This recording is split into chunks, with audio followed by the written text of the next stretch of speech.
Hi, I'm Jillian, and this is your Money Minute. The equity in your home is the difference between how much your home is worth and how much you still owe on your mortgage. Basically, if you sold your home, how much money would you walk away with? A home equity loan allows you to take out a loan based on that existing value. You borrow the money in one lump sum and make monthly payments over the term of the loan, which usually lasts 5 to 15 years.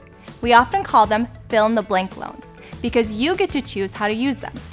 Everything from remodeling your kitchen to planning a European vacation to consolidating debt. An alternative to the home equity loan is a home equity line of credit, or a HELOC. There are two parts to a HELOC, the draw period and the repayment period.